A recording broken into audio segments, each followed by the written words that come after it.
Hi, everybody. I'm Ralph Ben-Murgy. Welcome to Not That Kind of Rabbi. For all of you who are regular listeners, thank you very much for your patronage. I truly appreciate it. Spread the word. We got to get it out there. It's Podcastville. We don't have multi-million-dollar advertising budgets. I blame that on my producer, Mike.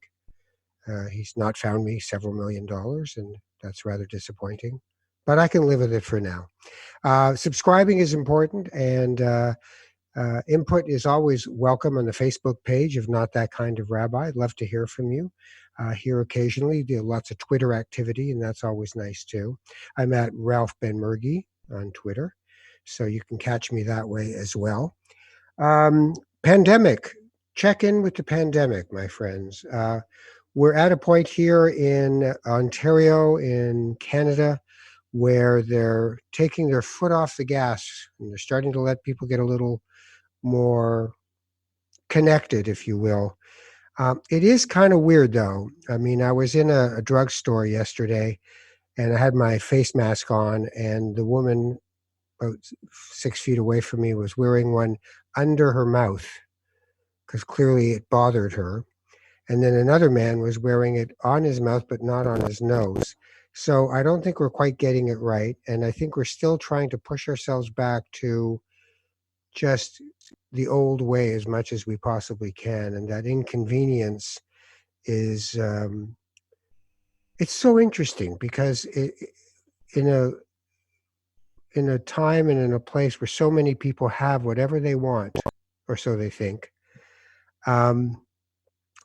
we really don't want to be inconvenienced. This has been, to say the least, a huge inconvenience for those who have been marginally affected. Obviously, for those who have been deeply affected, this is a horribly traumatic experience for people. In this particular part of the world, our elders and the abuse and vulnerability of our elders has become so obvious to so many people. The racial divides have become so obvious.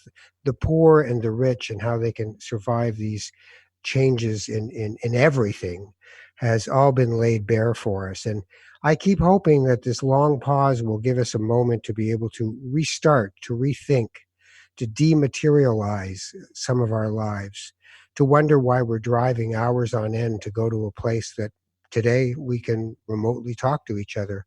Right now I'm doing this podcast with my producing partner, and I'm in Hamilton, Ontario, and he's in Toronto, Ontario. Before, I would drive to his place, and by the time I was finished, I'd be stuck in rush hour traffic coming home. It would take me almost 2 hours to get home, and I'd be completely fried. So I hope we have some chance to start rethinking these things. And I do notice that more and more people are actually having a chance to reflect, to contemplate. And that's a part of our lives that we rarely really indulge in, especially in the North American experience. Our spiritual lives are often the last thing we think of. It's a luxury for people. Today, I'm going to do something a little different. I'm going to leave this continent. I'm going to go to Asia, to South Asia to be exact. And I'm going to go to a place that some people go there just to party. I know a lot of my Israeli friends, when they have a break, they go, I'm going to Goa. Why? Because I can stay up all night and dance and party. Well, there's another thing you can do when you go to Goa. You can go to the Swan retreat, yoga retreat, and you can leave the party part behind and indulge in the spirituality of yoga. Something I want to talk to my next guest about is the material nature of yoga in North America, and how for some people we've reduced this to Lululemon pants and a nice workout. So joining me now is one of the founders of the Swan Yoga Retreat, Shivendra Kumar. How are you, sir? I'm very good. Thank you very much. And yes, namaste to all, whoever is listening. So tell people what namaste means in English. Well, namaste is a word of greeting. When we exchange greeting, just like hello in many countries, or hi or hello.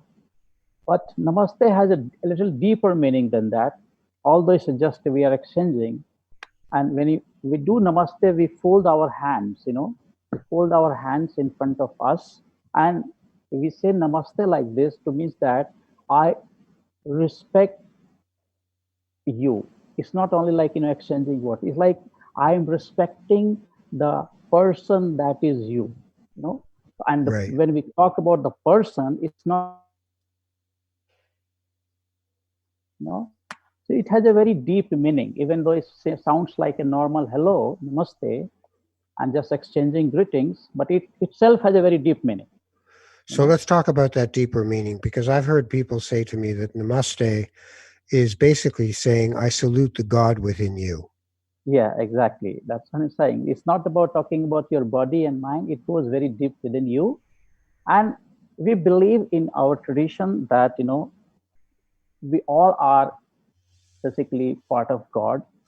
God is in all of us, and when we say namaste, we bow down to that God that lives within you, and the same God that lives within me, and the other person also exchange greetings by saying namaste. That means he is also reciprocating the same way that I also bow down to the God that lives in you. So we respect each other like we are respecting God.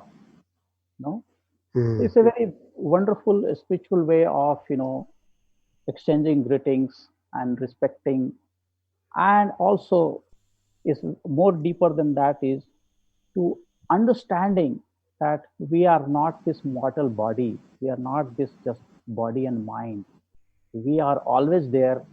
The body changes, but the God and the atman remains alive forever. You know, the Jewish American yogi Ramdas, Yes. he always described it as, this body is merely a spacesuit with your name on it on one corner. And at one point, you have to just discard the spacesuit and move on to your next iteration. Do you agree with that? See, it's the way it is described in one of our principal texts on spirituality or yoga, that is called Bhagavad Gita. In that, it is described that you know the way we change our clothes when it gets old, we get new clothes. The same way the Atman changes the body, but it is always there. It's just a matter of which body it is taking. If So today it is the Atman is, so would the equivalent be the soul? no, the modern concept of soul or the Western concept of soul may be a little different, where you say rest in peace for the soul. We don't say that. The soul never dies. It never takes birth. Actually, it is always there. Neither it takes birth nor it dies. This has a very deeper meaning behind that.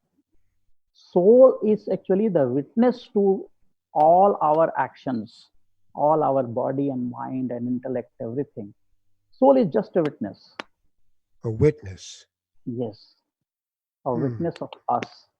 Tell me more about that. The Atman, not the soul, the Atman I'm The talking Atman. about. Tell me more about that. How does it function as a witness? To understand Atman, see, we have to go a little. I would like to talk more about the tradition. What is the, where it comes from, and Yeah. you know, like that. So where does it come from? So, first of all, you have to understand all the Indian traditional and spiritual knowledge. The root is actually the root are the Vedas. You know, so we have this Vedas, and what are Vedas is important. The Vedas are the most ancient known spiritual text known to the humanity even today. You know, and Vedas actually are called Shrutis. Shrutis means the knowledge that is heard. Heard means the great rishis of ancient time. Rishis means the ancient yogis, scientists are called rishis. They went into not one rishis, many different rishis. Many rishis went into deep meditation and got this information, got this knowledge, and this knowledge was passed on from one rishi to other rishis, or from guru to disciple, you know. So this, all this knowledge of India, whatever it is, of any religion or yoga or Ayurveda or anything, the foundation and base are Vedas. And Vedas are four, you know, Vedas are four. And in that, it's very interesting. I think, if we are talking about Vedas, many things will come up. Like, people have a little or less knowledge about Indian religion, also about yoga also. There's a lot of misconception. So everything comes from Vedas. Okay. And so the Vedas talk about God as Brahman. God, I'm saying, because people talk about there is some people, power or energy or consciousness that we call God. Fine. Vedas don't call it God. Vedas call it Brahman. And the same What's that Brahman. word? What's that word? The word is Brahman. Brahman. Brahman. Brahman. Brahman. Oh, Brahman. Yeah, but is Brahman the Brahman is also one of the we call it caste in India now, yes. in modern India now, but that is very different. That's it. This not Brahman, is Brahman. So it's Brahman and Brahman. So Brahman is very different than the caste that people know, that is called Brahman. Yeah, the Brahmin caste is one of the higher castes. Higher caste in India, but yes. That has nothing to do with that Brahman Right, that okay. we are talking about. This is different. This is a Veda. Yes. One of the four great teachings. Yes. So the Brahman is basically the ultimate and the eternal pure consciousness, we can say, and people call it God also. So in every one, the Brahman exists. We call it the name as Atman. That Atman is actually the Brahman. Yes. There's no difference. What I find interesting is that we'll go right back to the beginning of the Namaste conversation, which is to be in a society of people where spirituality is a given. It's normal. In our culture, that's not the case. It's compartmentalized. Here, it's not. You just say hello to someone. You're not reaching into their atman. You're just saying hi. How are you? How's it going? Yes. And in your culture, a person puts their hands together near their heart and salutes the God within the other person. What effect does that have on the day-to-day life of people? Because I know India has as many social problems as anywhere else in the world, but is there something in that day-to-day spirituality that changes the nature of societies as far as you're concerned? See, when we say India is so big, geographically. So, unfortunately, or if we can't say India as a whole, and we can't talk about everybody. I just said, India, some part or somebody represents India. Right. So this Namaste is there, but at the same time, besides Namaste, there are many religious and spiritual groups, and they have their own greetings and words to exchange with each other, mostly devoted to certain gods. Like in our guru's culture tradition, we call it Hari Om. Hari Om. In many other places, there's Om Namah Shivaya, Radhe Radhe, Jai Jai. Har Har Mahadev. So there's different names, but in Hinduism, there's the 8,000 faces of God. So people tend to think of that as, they believe in a polytheistic religion, but they're just different faces of what God can manifest itself as. Is that right? Yes, I explain to you, but before talking about Namaste. So, see, of course, it makes a lot of difference when you exchange the greetings with each other. So that if you compare the rural India, still people are very much connected person to person, human to human, Right, and right, when they talk like this, when they exchange greetings, they still mean it. They right. still, go deeper by saying that. They just don't say just because of saying, or some, it's a tradition to say. No, whatever they say, most of the time they definitely mean it. Go deeper. Right, but the In hundreds of people getting on a train in Mumbai to go to work, they're just packed into oh, a train and of going to course work. not. They are Yeah, already running late for the office. They have yeah. different worries and tension in mind. So So. when you get when you get North Americans coming to the Swan Retreat Center, Mhm. what what shape are we in when we show up? Usually, people who've never been there before. What are they doing? What are they looking for? What do you need to do with them? Well, the people who come to Swan, I most of the people are really very nice and wonderful people actually. The only thing is that they come with very limited information about our culture, about our in yoga or even Ayurveda and all that. But most of them come with very open mind, and they are open to receive what we have to offer. Although, of course, they, when they are here and when the time when they go back, there's a huge difference. You know about the information about Indian tradition and yoga and other aspects of life. Right, So, because most of them they are just stuck to the physical aspect of yoga. right. Like it's a workout.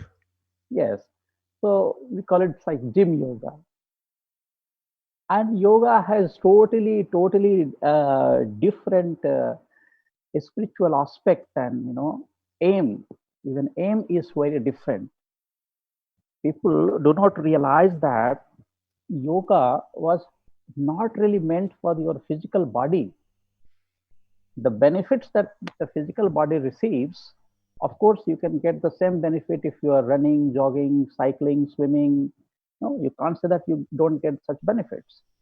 So, definitely, you get benefits by performing the physical aspect of yoga, that is called asana. So, but still, it's the physical benefits are the byproducts. It is not the aim of yoga. Hmm. Yoga is more about your mind control. Yoga talks about mind, and physical aspect is just the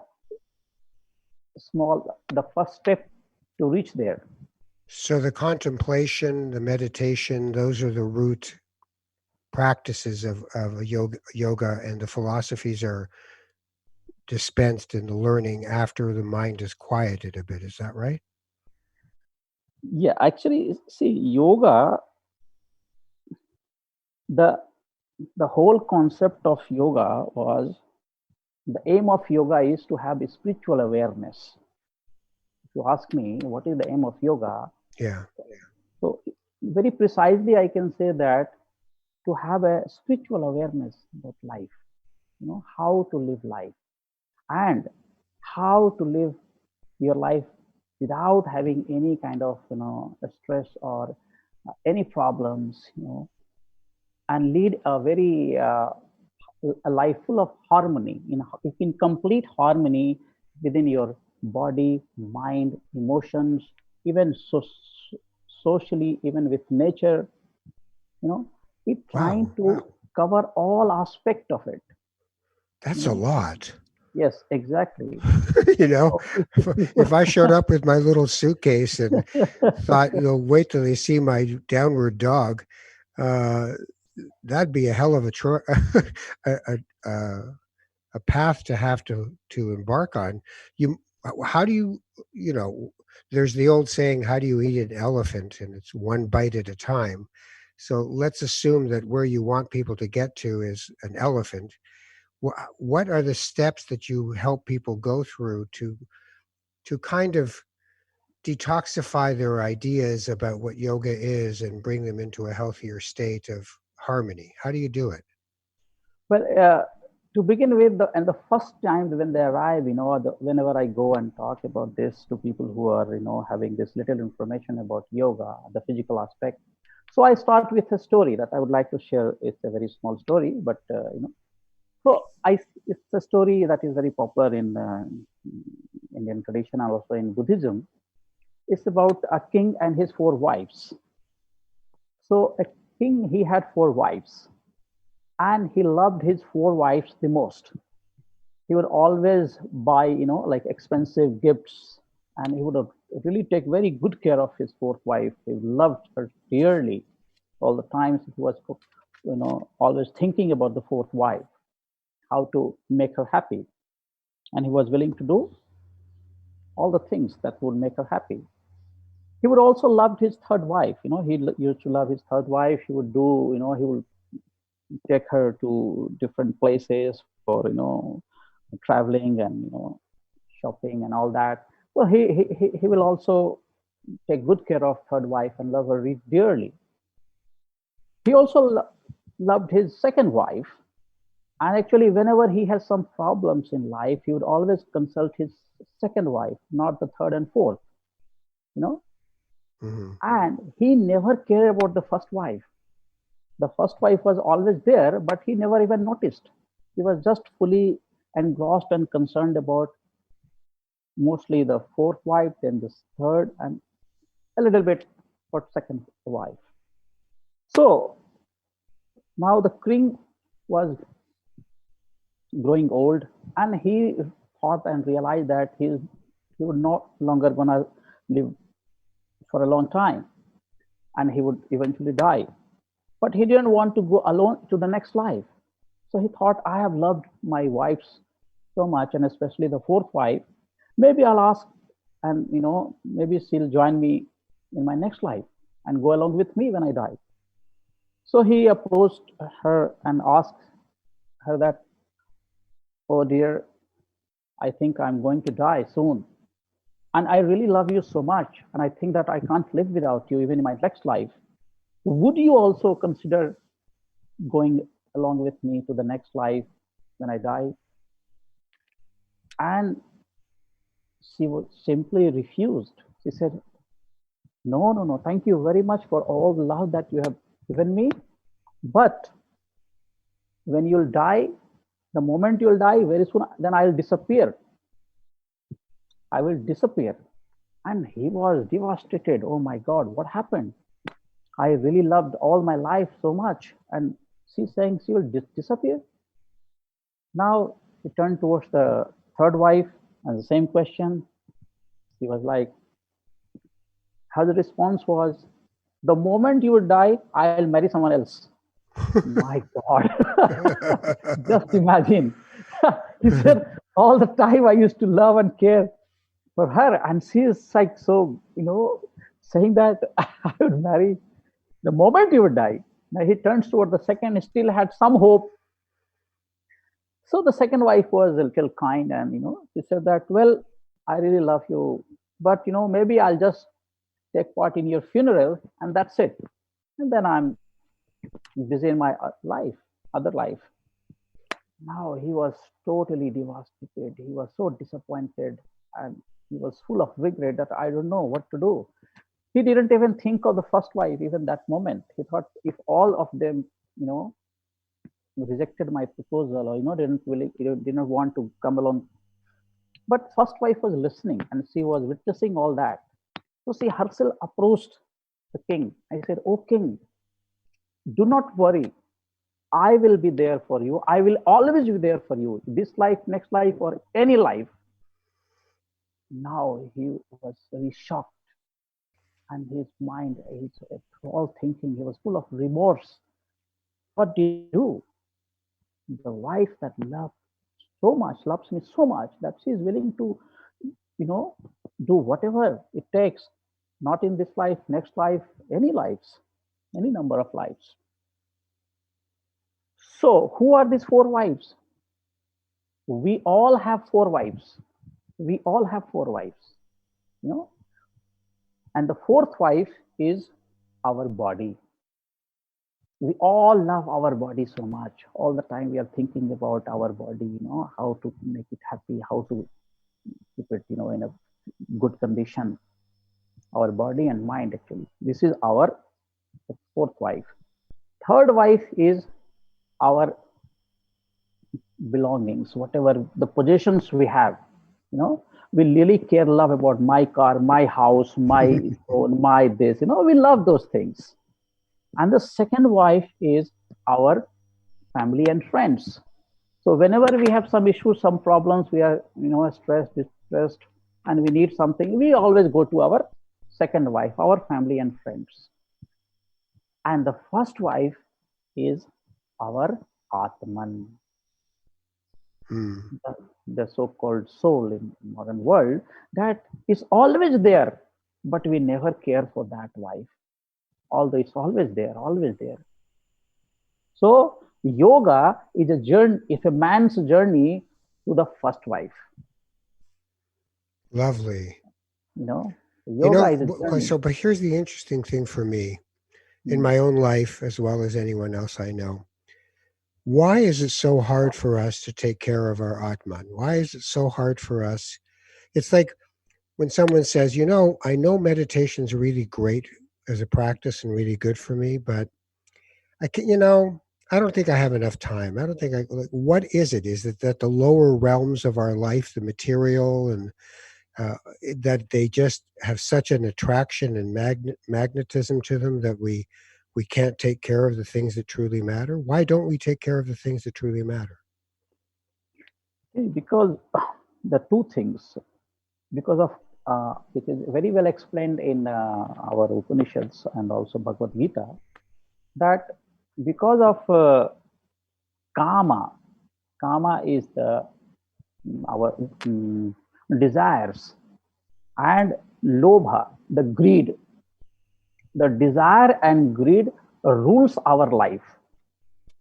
And when we have this kama and desire ruling our life, we cannot see the reality as it is. We have our own perception of life, of happiness, of success. Everything is blinded by our kama and our desire and greed.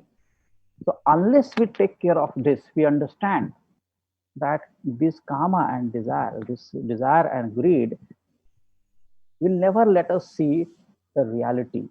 And unless we see the reality, unless we have the right perception of happiness, we will never take care of the soul. We will always, usually, if you see in Bhagavad Gita, it is very well explained that in generally what happened to people, they think material progress as success in life. If you have more Right. money, more power, then you feel you are more successful. But is there, Whereas, sorry, I just, you talk about desire and greed, and I feel that for a lot of people, even trying to face that would bring them into a place of thinking less of themselves. And sometimes I think I'm trying to be more charitable by thinking that we're afraid. We're afraid of scarcity, that we will not have enough. We're afraid because it's a human instinct, that, sugar, salt, fat, the things we eat because we're afraid we're going to starve. And that fear requires a certain amount of spiritual courage. see, talking about fear, let's then I will go a little more in detail. I'm sorry for everything. I have to go in a very spiritual level of details, because in all the animals, if you see, what is common is ahar, nidra, bhay, maithun. These four aspects. Ahar is food, bhay is ahar, nidra is sleep, bhay is fear, and maithun is sex. This is common to all species, all animals. Only humans have the opportunity to go beyond this and do new things. But because we are, again, so much obsessed with our desire and greed, that we don't go beyond that. And even if you go beyond that to do new things, we do new things to even please these four things. We don't want to go beyond that. this human opportunity, human life is an opportunity to do new things and go beyond this. So the right access to right knowledge is the first thing. Now why this happening? A lot of people are, because they do not have the access to the right knowledge, or they are so much involved in their day to day mundane activity that they do not want to go beyond that, perhaps. No, in our tradition, fortunately, if you say the Indian tradition, Indian culture, Indian religion, we have this, we do not have to do anything. It is being transferred from generations, from the family to family, from parents to children, from guru to disciple, like that. And even a lot of our literatures are based on that, that how. Yeah, but still, in your country as in ours, many of us fail at this journey. We don't, the turning each other into a commodity, and not seeing the God within each other, but instead seeing the utility of someone to us. What use is that person to me? Will they help me advance my career? Can I take advantage of this person who's selling me something because I'm afraid I don't have enough money as it is? And if I can, he's weaker than I am, or she's weaker than I am, and I can take something from them. There's so many different parts of desire and greed that still infect our lives. So the meditative practices that are part of your tradition, part of every spiritual tradition, we have made them into something different. We've made them into science in North America. We don't speak about meditation anymore. We speak about mindfulness. And we have neuroscientists who can prove to us that it's efficient to meditate or to be mindful. Um, are we just watering things down here? Should we be just not looking for scientific proof that things work, but instead having some level of faith? See,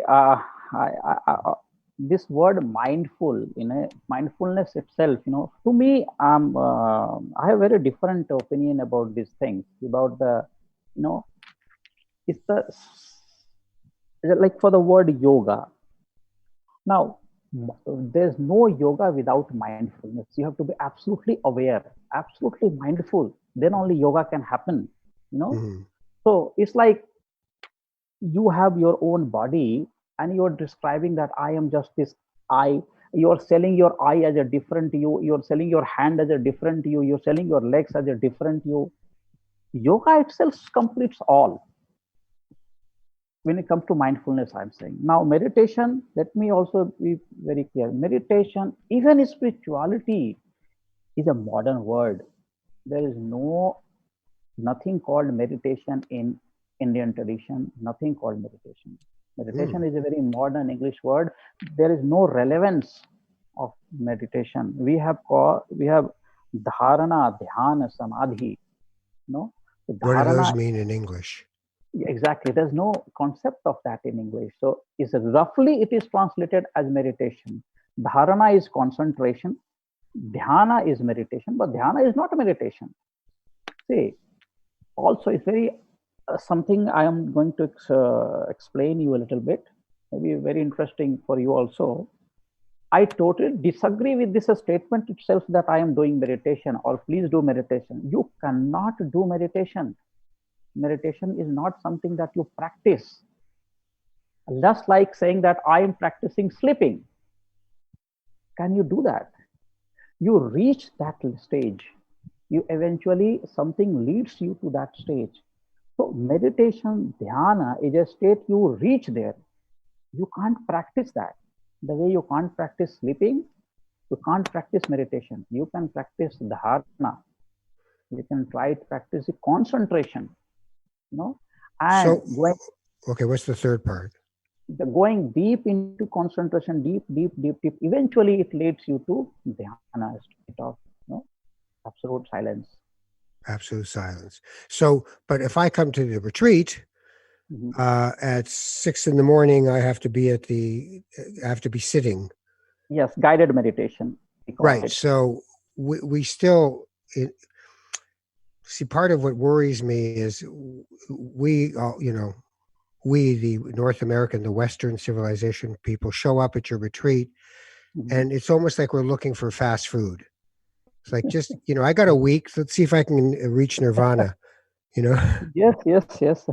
So, I mean, it would be hard for me if I don't know, I'm not going to speak for you, but if it was me, I'd be thinking, now, come on, you're coming here for a hit, and then you're going home, and within 4 weeks, it'll wear off.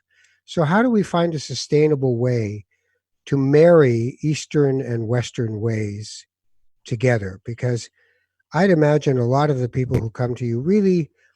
I once did a TV show where I had people who were just spiritually seeking, and we took them to all these different spiritual experiences in North America on the Hmm. show.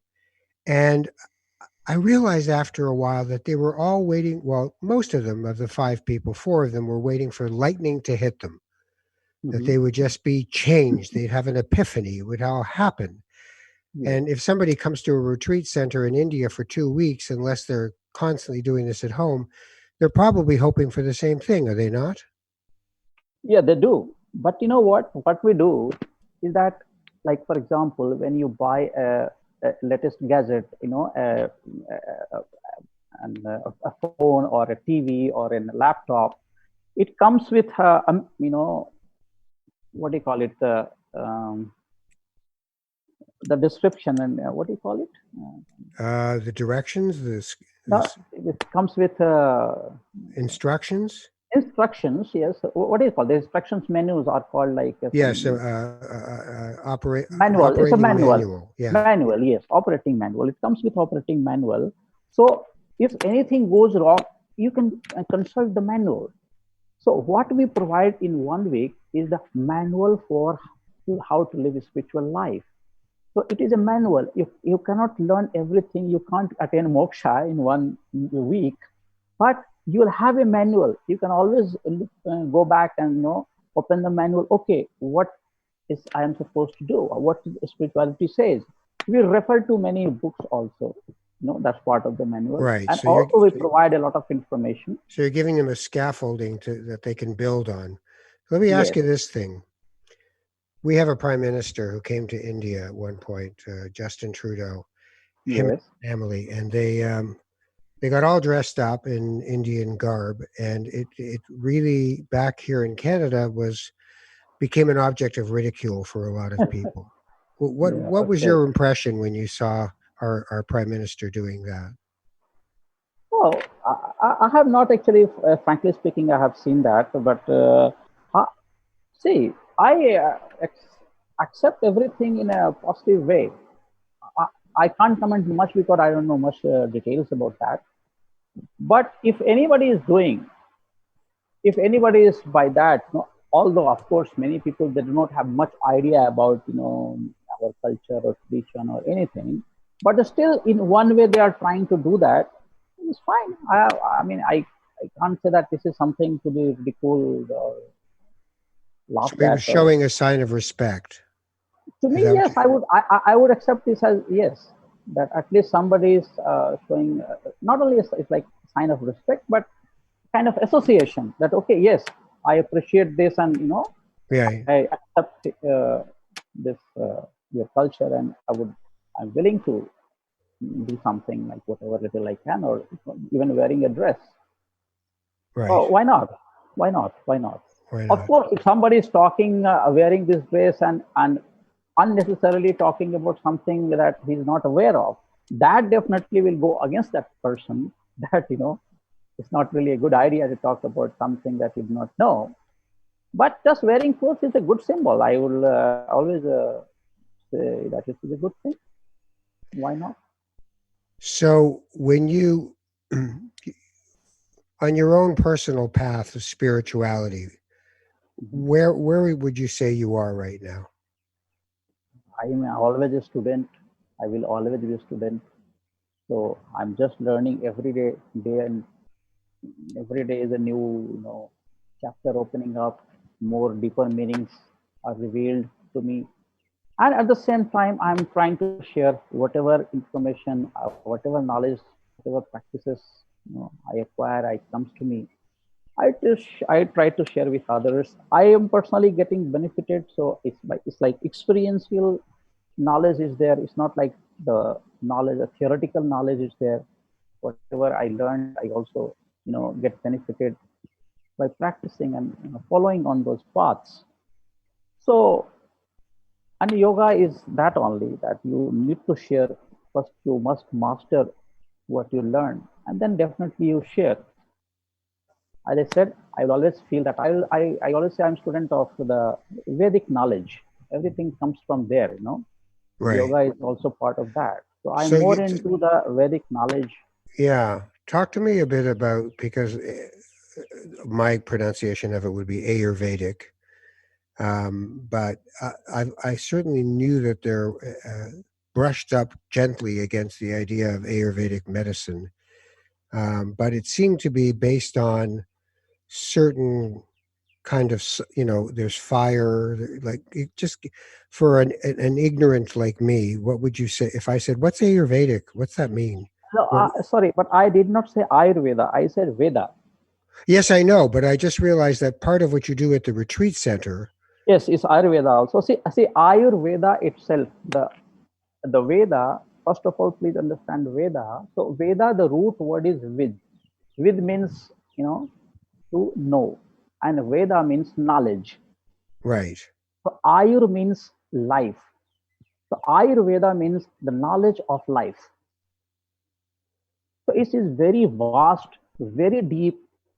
You know, it is a lot of people misunderstand when they heard Ayurveda. They will think, okay, it's all about the massage, Medicines. some massage and some medicines, and that's it. But it's so deeper. It's called the science of life. And if we go back to the ancient times, Ayurveda was, so advanced that we used to do even surgeries with that. You know, Mm. a lot of surgeries are mentioned in our traditional books of Ayurveda that it was highly advanced. And actually, during, but India has been invaded by people from different parts of the world. Over 1200 years, India has been under foreign rule from all aspects of body, whether it Mughals, the Persians, the Afghans, the English, the French, the Portuguese. Everyone came and ruled some part, other parts of India. So now, during that time, Ayurveda was not promoted at all. Actually, everybody tried to bring their own practices and systems. And especially during British time, actually, Ayurveda was completely banned. Hmm. And they burnt a lot of literatures, a lot of practitioners were put behind bars. You know, so after India got independence, now a lot of mm, research is happening in the field of Ayurveda.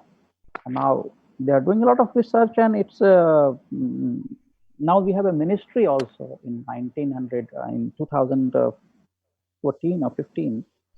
A new ministry was introduced in India for it's called Ayush. So it's for Ayurveda, all the original Indian traditional systems, how to protect, preserve, protect, and do a lot of research and promote.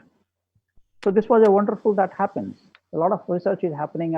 We are working on the cancer patients, also people suffering from stress, cancer, other different types of diseases. The modern stress-related diseases also, and it is. I mean, compared to this modern medication and Ayurveda results are far better. But still, we are not able to showcase to this world. It will take some little more time because the research data is very small. So unless it is big enough so that we can go out in the world, because the modern world demands data, and that's nothing wrong in that. It should be like that. So, but I'm very hopeful that although Well, we are not getting any support from any part of the world, like whether it's any developed countries, they have never accepted Ayurveda. They have never tried to fund Ayurvedic research or do anything for that. Well, you're up against the big pharmaceutical companies who really probably have very little interest in having something that's not under their patents um, be successful. If you were going to explain Ayurveda as like what is the fundamental principle behind it, because for instance in homeopathy you treat like with like. In allopathy, which is mostly what we do here, you don't. You find the thing that suppresses the symptom or kills the disease. What is the Ayurvedic approach Well, to that? I am not an expert of Ayurveda, but whatever little knowledge I have, I can share that Ayurveda is principle is based on we all have like three um, we call it dosha. It's like we all are made of Elements, yeah, three bio elements. You can say right? it's like so Vata, Pitta, Kapha. There are three different aspects that is very very integral and an important aspect of Ayurveda. So any imbalance in all these three elements create problems in our body and mind. So the principle of Ayurveda is to have harmony among these three elements, Vata, Pitta, and Kapha. Roughly, we translate it as air, fire, and water, but it is not the correct translation. This is much more than that. One important part of besides this, the other very significant and important aspect of Ayurveda is ahara. Ahara is called food. Food is the most important. See, first of all, you have to understand Ayurveda is about prevention. Cure is also there, but it says prevention is better than cure. So adopt a lifestyle, such lifestyle that you do not have to see a doctor. So Right. that's why definitely the pharmaceuticals will always be against that. Yeah. So would the So doctors. yes, so so in the food way, so in food, a lot of people are really focused about and concerned about food. This is good, but if you see them, if you meet the dietitians and everyone in today's modern world, what is the most important aspect of food? Even if we ask you, what you will reply? What is the most important aspect of food? When you eat food, what is the most important thing you look for? Energy, Yes, nutrition. yes. So basically, nutrition. It comes from energy comes through nutrition. So yes, most of us will go for nutrition. Ayurveda doesn't go for that. It says the most important aspect of food is it should be easy to be digested, easily digested. So Right. digestion aspect is the first primary part of Ayurveda.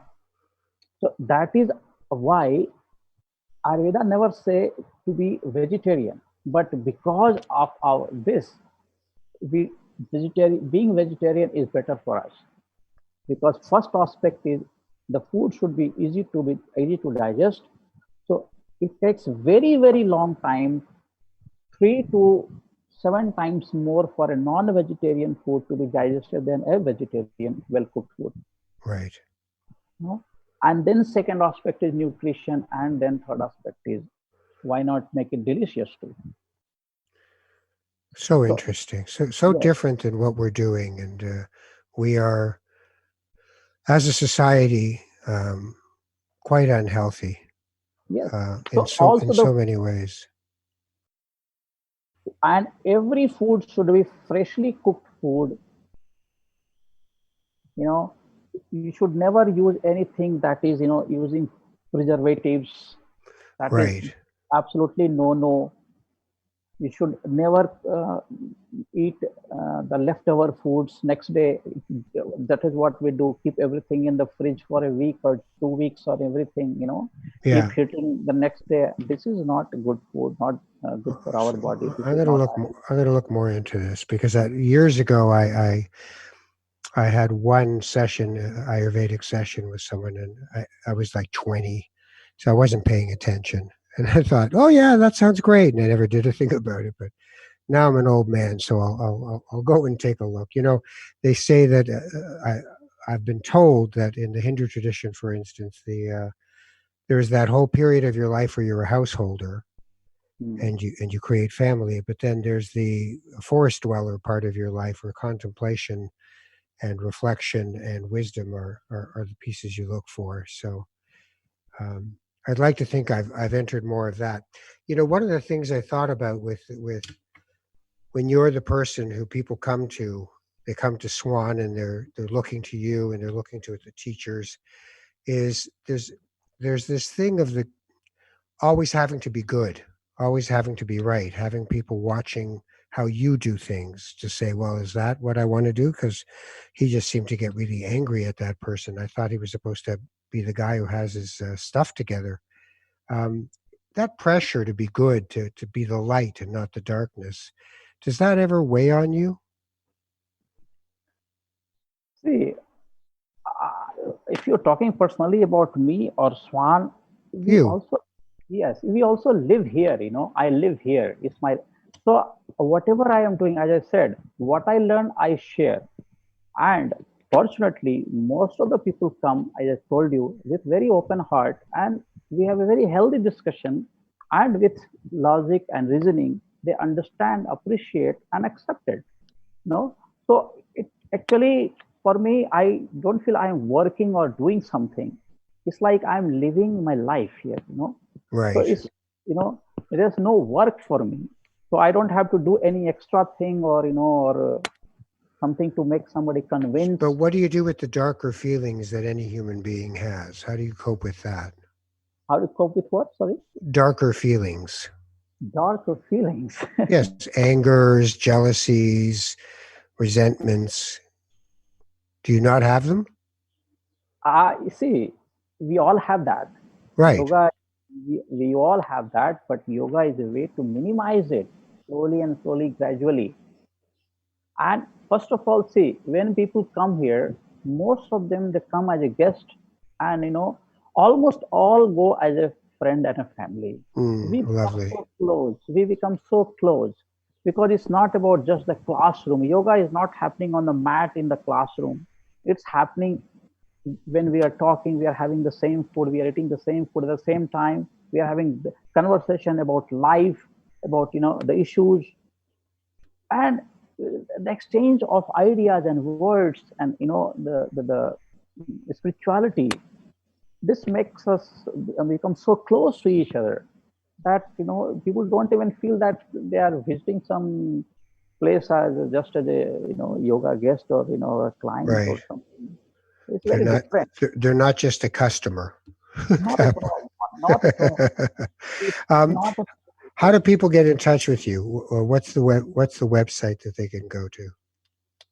Well, the website is www.swan, SWAN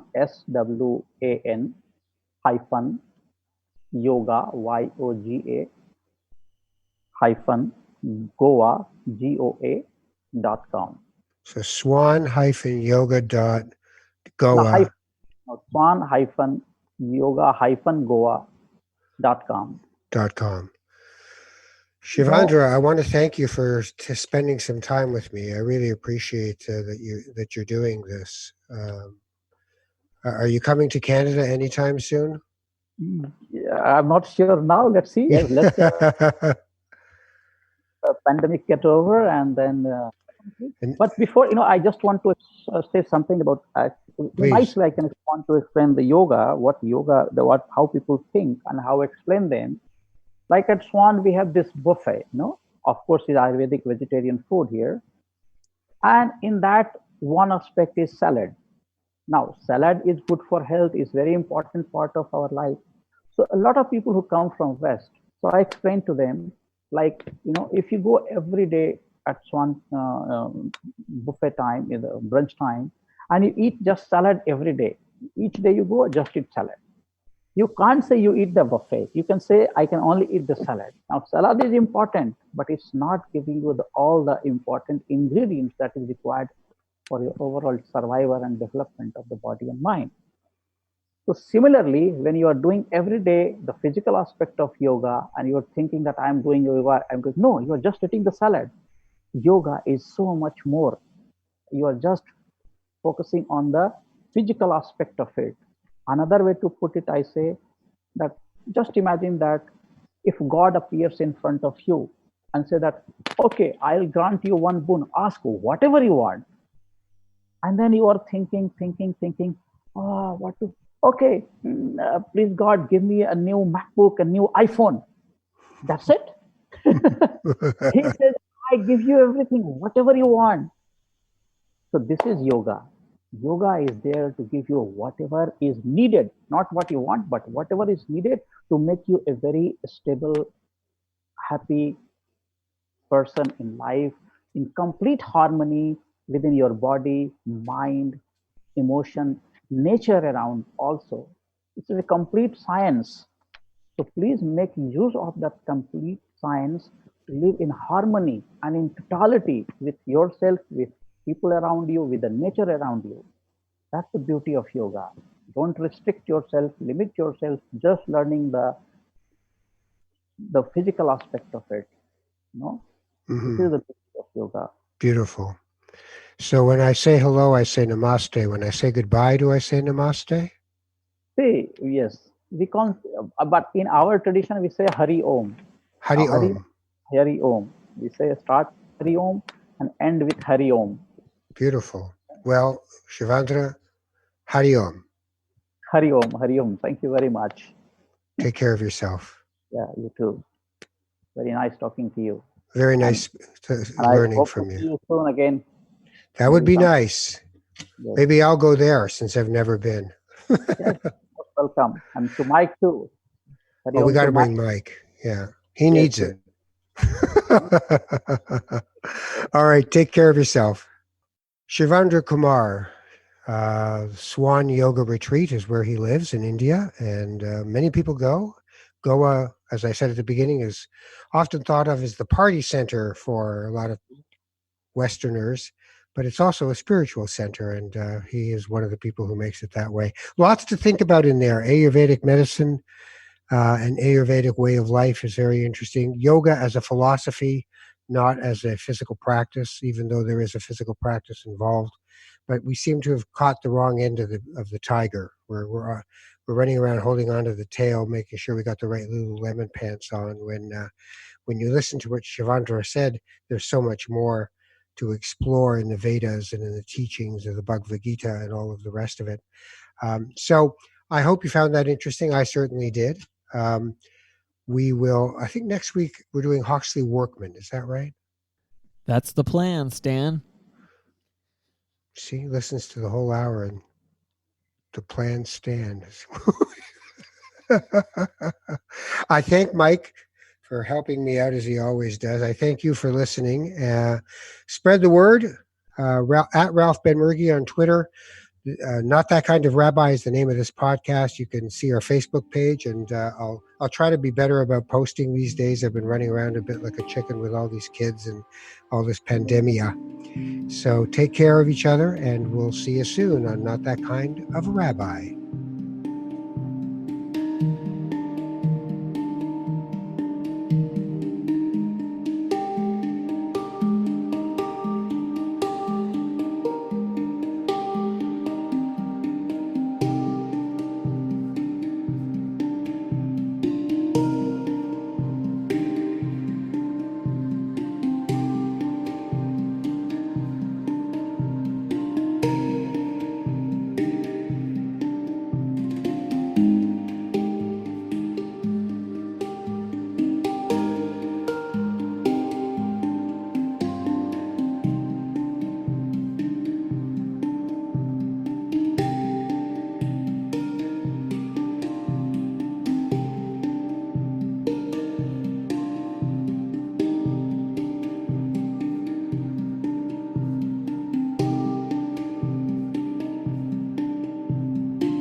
This podcast has been produced by TMDS and accelerated by Roam Phone. Roam Phone brings you the most reliable virtual phone service to run your business and protect your home number from unwanted calls. Visit roamphone.ca to get started.